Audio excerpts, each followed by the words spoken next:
Hoy me gustaría que leyéramos con mucha atención lo que San Pablo le dijo a la iglesia de Éfeso. La carta de San Pablo a los Efesios, capítulo 4, versículo del 1 al 6. Lo primero de todo, con que comienza esta carta es: hermanos, yo, el prisionero en el Señor. Algunas veces, algunas Biblias lo traducen por el prisionero por el Señor, o del Señor, entendiendo que por Cristo estaba prisionero, y es verdad. Pero la palabra que él usa al comienzo de esta epístola es mucho más poética: prisionero en el Señor. Quizás a lo que se está refiriendo no es a que en este momento concreto esté en la cárcel, sino que él está prisionero en Jesús, que su espíritu no puede liberarse del amor de Jesús. Como no tenemos el contexto histórico de este momento en que escribe la carta a los Efesios, pues ambas posibilidades son plausibles. La expresión prisionero en el Señor, que dice literalmente el texto canónico, da a entender que es algo espiritual.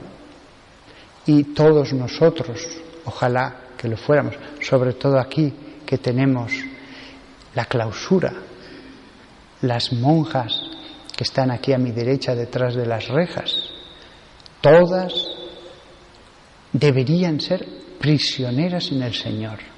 Las barras materiales que hay en esta ventana o en el locutorio, las puertas cerradas, los muros, deberían ser símbolo de que están prisioneras en el amor de Jesús, y que por más que quisieran liberarse, el amor de Dios es tan fuerte que las pasiones no pueden saltar esos muros.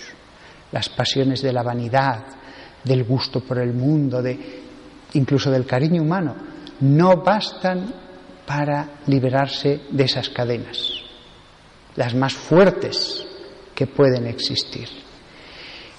Yo, prisionero en el Señor. Cuando San Pablo fue escogido por Dios para enseñarnos a través de los siglos, para enseñar a toda la Iglesia, es porque Jesús lo sabía. Este hombre me ama como pocos, me ama como pocos. No sabemos cuánto le amaban otros, pero de la abundancia del corazón habla la boca. Y lo que tenemos de San Pablo nos deja traslucir un amor, no solo una teología, un amor como pocos.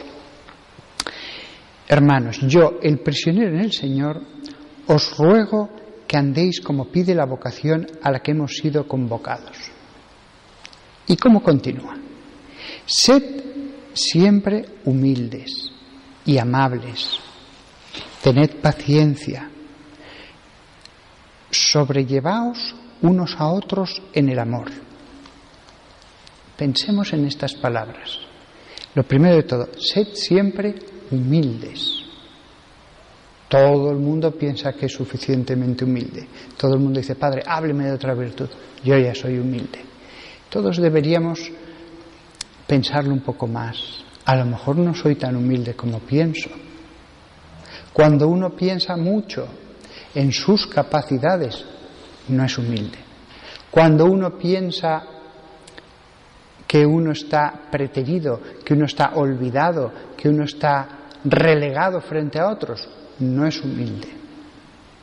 No sabemos si es verdad. A lo mejor está relegado a un puesto menor del que le correspondería, etcétera. Pero todos nosotros deberíamos decir: gracias, Señor, por lo que me has dado. No continuamente estar pensando: yo valgo más, yo valgo más, yo valgo más. Sed siempre humildes y amables. Las personas que son duras en el hablar son duras en su interior. Las personas que tienen unas gotas de agresividad, su espíritu es agresivo. Lo que nos pide Dios a través de San Pablo es: sed amables con todos, con los importantes y poderosos, con esos no nos va a costar ser amables, pero con todos, aunque la persona en concreto no se lo merezca, sed siempre amables. La amabilidad hacia todos es algo grato a Dios. Cuando no somos amables, aunque pensemos que tenemos la razón de nuestra parte, después podemos descubrir que no. Y aunque la tuviéramos, siempre podríamos haber sido amables. Después continúa: sobrellevaos unos a otros en el amor. Tenemos que sobrellevarnos. Siempre nos vamos a encontrar con personas que nos cuesta un poco más el trato con ellos, y a veces mucho. Sobrellevaos. La palabra literal que usa es: cargad con el otro, sostened al otro sobre vosotros mismos, mutuamente. Es como un peso, pero en el amor, no además porque el otro lo merezca. Lo hacemos en amor por Dios.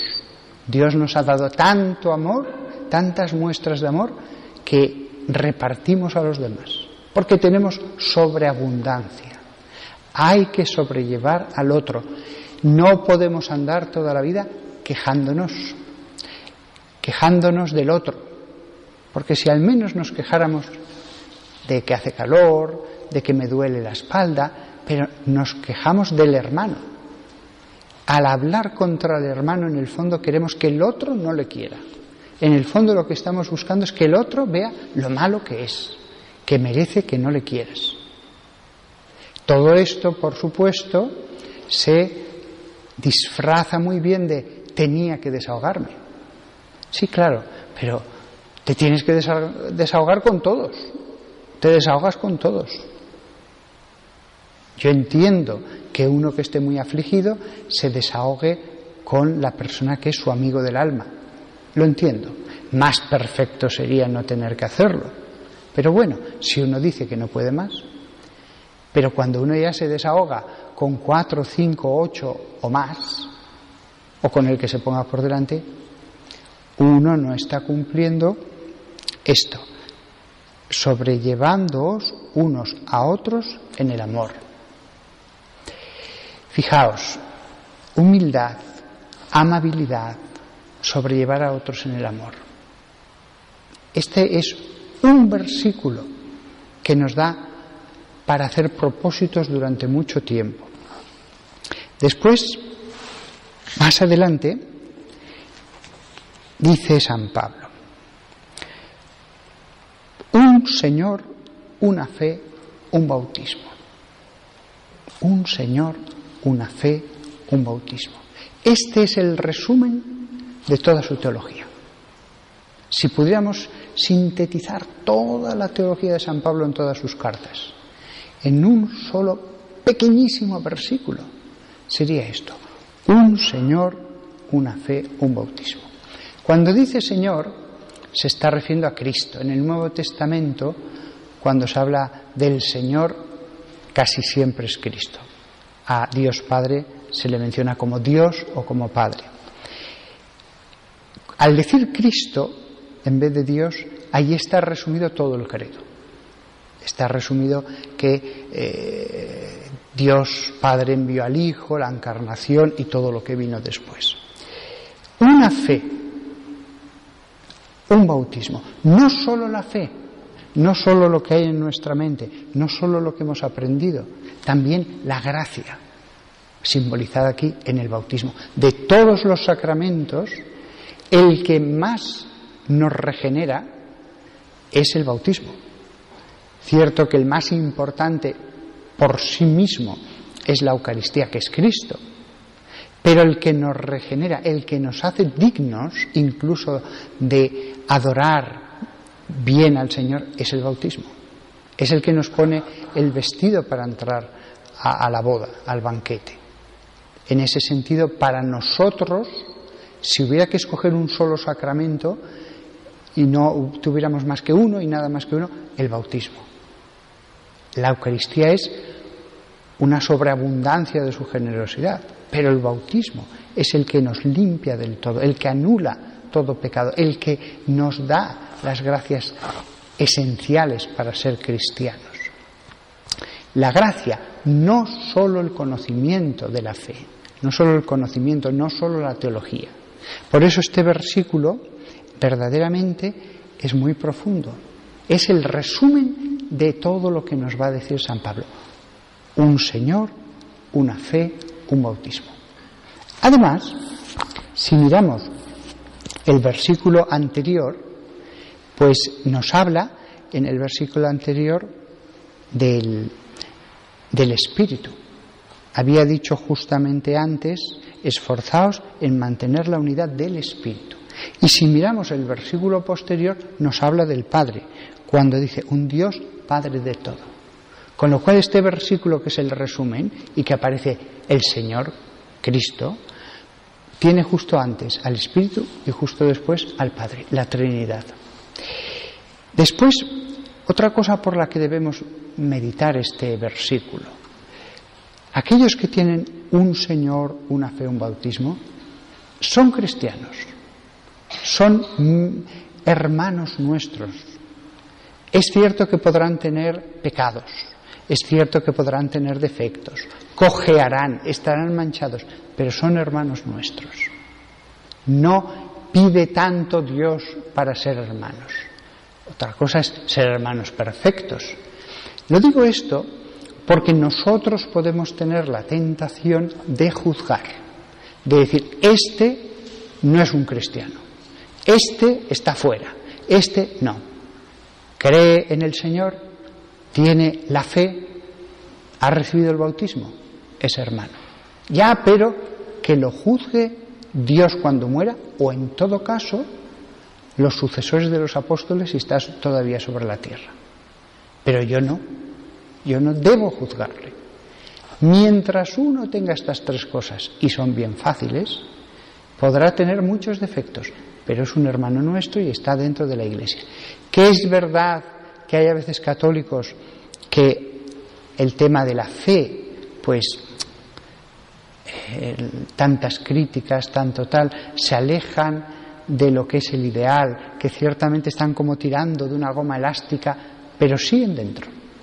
En esto pasa como con los matrimonios, que a veces se llevan mal, riñen, hay problemas, pero sigan juntos. Y mientras sigan juntos, a lo mejor 20 años después, pues ya hay paz, se llevan bien y hasta se quieren. Yo he conocido muchos casos así, después de muchísimos años de riñas, a punto de romperse el matrimonio muchísimas veces, pero no se rompió. Lo mismo pasa también con tantos cristianos.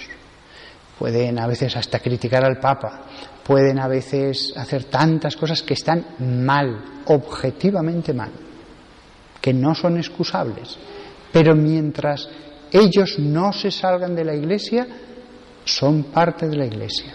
Debemos amarlos como hermanos, no son enemigos, son hermanos con problemas a lo mejor, pero no nos toca a nosotros juzgarlo, no es nuestra misión. Nosotros lo único que nos toca juzgar es, mira, tiene un Señor, está en la fe y ha recibido el bautismo. No tenemos nada más que juzgar. Y acabo simplemente reparando que en este texto de San Pablo varias veces dice una cosa de un modo muy rotundo. Por ejemplo, un cuerpo, un espíritu. Cuando en el versículo anterior al que hemos meditado dice un solo cuerpo y un solo espíritu. En otro momento dice un Dios Padre de todo. Si quitamos todas las demás palabras y dejamos las veces que dice un de un modo rotundo, nos sale un cuerpo, un espíritu. Un Señor, una fe, un bautismo, un Dios y Padre. En estas verdades encontramos verdaderamente la esencia de la fe. Hay muchas más cosas, pero aquí está destilado como un licor en su más verdadera y profunda esencia, las verdades que nosotros creemos.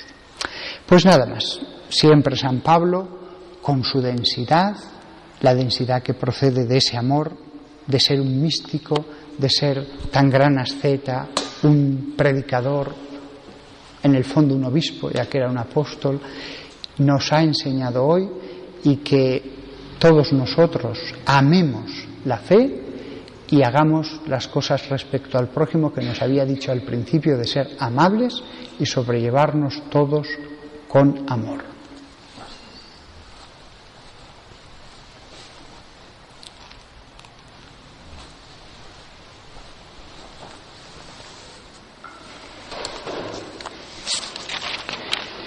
Creo en Dios Padre Todopoderoso, Creador del cielo y de la tierra.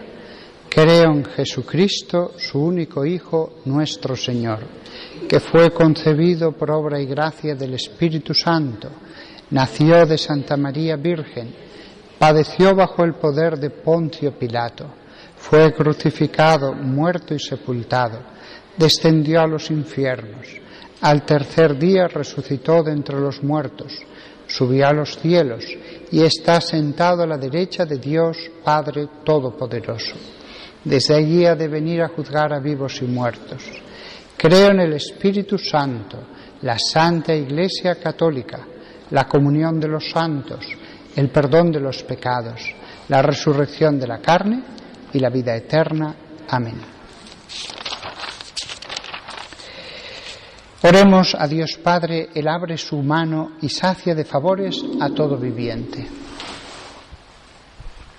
Con la Santa Iglesia, esposa de Cristo